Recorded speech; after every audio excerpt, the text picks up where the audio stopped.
Hey, I have 3 children at home waiting for me. Don't make my children orphans.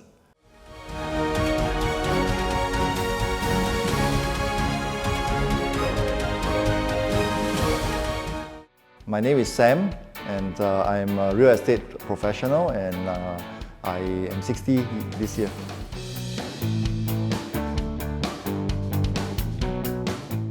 So in our group, riding group, all of us have the Cardo communication set. So we talk to each other while riding, which I think is good because it can be boring just riding alone 1 hour, maybe listening to music. But when you start talking to one another, you can crack jokes. It's fun, right? And along the way, we play little games, right? If you make a mistake, we penalize each other. So for example, after making a left turn, you forgot to turn off your signal. Then everybody will say, oh, okay, Sam, you owe $1, $1 or whatever, however that we play the game.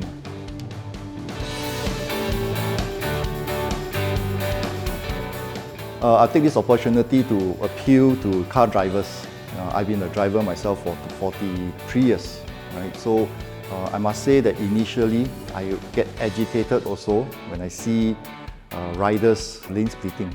It's like, why do you need to do that? Why can't you, be behind me, or just go like the traffic flow lah? Why must you try to lane split?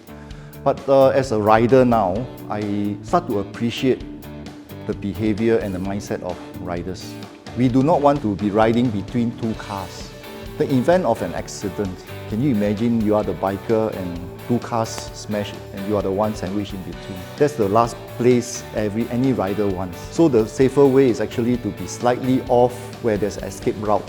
In the event that somebody behind you rams into you and you can move, you still have a path to escape. I see a lot of comments, even on ROAD.sg videos, that see another lane splitter, but I think just be more understanding why they choose to do that. And not all riders speed. In the event where there is a traffic jam on, say, the highway, the traffic flow is about 50, and then a motorcycle rider lane split at 60 or 70. It's as if he's speeding because he's faster than you. So it's not that he's speeding, it's just that there is a space for him to go, and it's safer for him.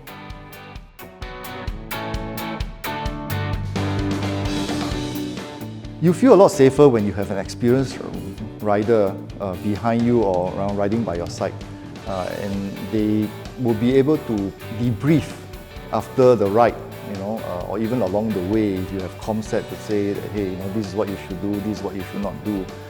I'm privileged to ride with some of the instructors at CDC who taught me in school, and am able to invite them to join us. Like one of them is the chief instructor at CDC, Kansani.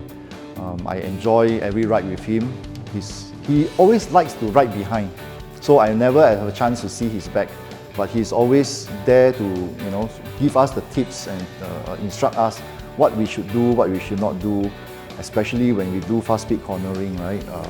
It's a skill. It's not how aggressive you are, right? And I think it's always, you feel very safe knowing that a pair of eyes is watching over you.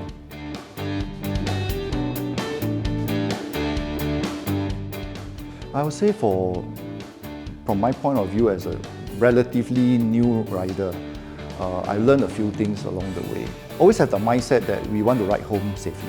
We don't need to have a university degree to tell us that lane splitting at 100 is putting ourselves at risk.